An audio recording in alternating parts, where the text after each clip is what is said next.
မင်္ဂလာပါရှင်ဒီနေ့မှာတော့Alchemist Academy နဲ့အတူကိုကျော်နိုင်ကပေါ့နော်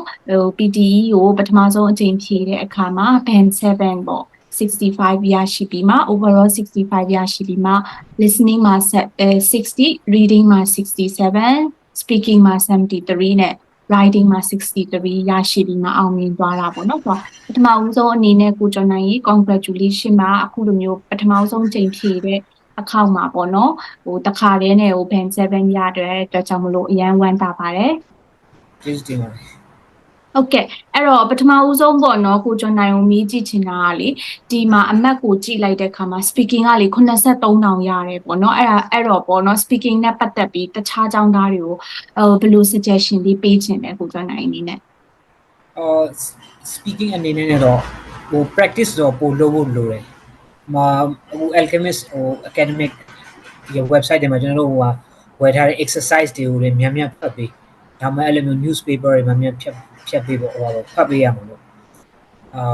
အရှားတော့ဒီ fluency အဓိကတော့ဒီ fluency ရအောင်ပေါ့နော်ဘာလို့ကျွန်တော်ဒီ study လုပ်တဲ့အချိန်မှာကြည့်တာတော့ fluency ကအရေးကြီးဆုံးပဲပြီးတော့ contact အနေနဲ့ဆိုရင်ကျွန်တော်လိုတယ်ပေါ့နော်ဒီ pronunciationဒါပေမဲ့ fluency ကတက်တဲ့အတွက်ကြောင့်မလို့တခြားဒီ contact အတွက်အမှတ်ရောပေးမယ် fluency ကြတော့အဲ့အမှတ်က85အထက်မှာကျွန်တော်ဒီနီးနှောင်းကိုသုံးခဲ့တယ်ဟုတ် fluency ကိုအဓိကဦးစားပေးပြီးမှเนาะမထင်မငေါအောင်ပြောတဲ့အခါအဲ့အကြောင်းမို့လဲနေမှာเนาะကိုကျော်နိုင်ရဲ့ speaking အမှတ်ကအရန်များနေတာပေါ့เนาะ73တောင်ရတယ်ပထမဆုံးအကြိမ်ပေါ့เนาะ class attempt နဲ့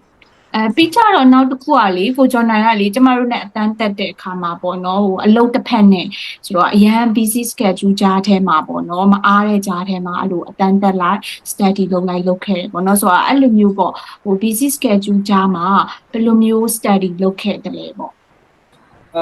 ကျွန်တော်တို့ကဒီမှာအလုပ်တစ်ဖက်နဲ့လုပ်နေရတာဆိုတော့ online နဲ့တက်တာပို့အဆင်ပြေတယ်ကျွန်တော် Alchemist Academic ကကြတော့အတန်းနဲ့အများကြီးရှိတယ်ပေါ့ကိုအဆင်ပြေတဲ့အတန်းကိုတက်ပြီးတော့ကျွန်တော်အနေနဲ့ဆိုရင်တော့ပြင်ပေါ့ Monday to Friday အလုပ်လုပ်ရတာစနေတနင်္ဂနွေပိတ်တဲ့အတွက်ကြောင့်လို့ကျွန်တော်နေစနေတနင်္ဂနွေအတန်းကိုယူထားတယ်ဒါပေမဲ့တစ်ခါလေအလုပ်လည်းရှိတဲ့အတွက်ကြောင့်တစ်ခါတချို့ရက်တွေဆိုရင်အတန်းပြတ်တာလည်းရှိတယ်ပေါ့ဒါ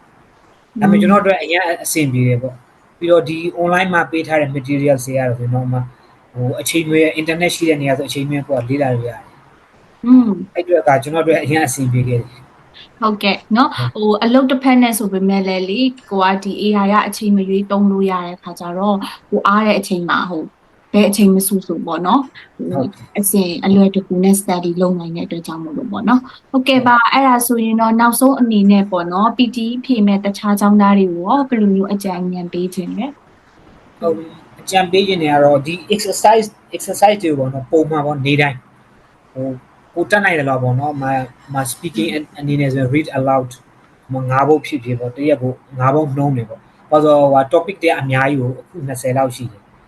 topic တစ်ခုပေါ့အမှ2မိနစ်3မိနစ်အချိန်ယူမယ်ဆိုရင်တရက်ကိုအနည်းဆုံးပေါ့ကျွန်တော်အနေနဲ့ဆိုတရက်ကို2နာရီလောက်အချိန်အနည်းဆုံးပေးထားတယ်အဲ့တော့အမြဲတမ်းဒီသူ့ရဲ့ flow အတိုင်းသွားမယ်ဆိုရင်ဒီ PT ဖြည့်တဲ့အချိန်မှာဆိုပိုအဆင်ပြေတယ်ပေါ့နော်ဟို PT ကိုဖြည့်တဲ့အချိန်မှာဆိုရင်မိကုန်းကဘယ်နောက်မိကုန်းတစ်ခုကဘာလာမယ်ဆိုတာမသိတဲ့အချိန်မှာကိုယ်ဇဝေဇဝဖြစ်သွားတယ်အဲ့တော့အမြဲတမ်းပေါ့နော်read aloud ရှိမယ်describe image ရှိမယ်repeat sentence ရှိမယ်ဆိုအဲ့ဒါပေါ့နေ့တိုင်းဖြစ်နိုင်တော့ကိုတက်နိုင်တော့အနည်းဆုံး9ဘုတ်စီပေါ့practice လုပ်တယ်ကျွန်တော်အကြံပေးခြင်းဟုတ်ကဲ့ဟုတ်ပါတယ်เนาะဆိုတော့နေ့တိုင်းpractice လုပ်ပြီးစာနဲ့ထိတွေ့နေတဲ့အခါမှာကြားတဲ့အခါကျတော့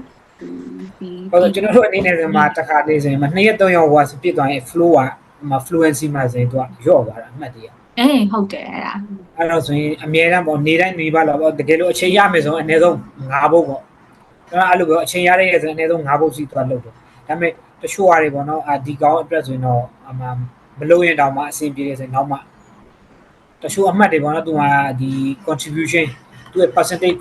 contribution ကအရင်နေတဲ့အတွက်ပေါ့တခါလေဆိုသူတို့ skip လုပ်ထားတယ်ကျွန်တော်အဲ့ဒါကိုဖြေကနေတပတ်လို့မှအကုန်လုံးပြန်လုပ်တာပေါ့နော်သူဟိုက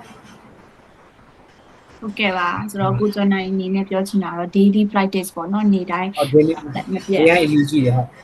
practice လုပ်နေပြီကြည့်ပါတယ်တဲ့ဟုတ်ကဲ့ကျေးဇူးတင်ပါတယ်အဲဆိုရင်တော့ဆိုကိုကျော်နိုင်အနေနဲ့လည်းကိုယ့်ရဲ့ဒီနက်ခီကိုအမြန်ဆုံးအကောင့်ထဲပေါ်နိုင်ပါစေလို့ Alchemist Academy ကနေဆုတောင်းပေးလိုက်ပါတယ်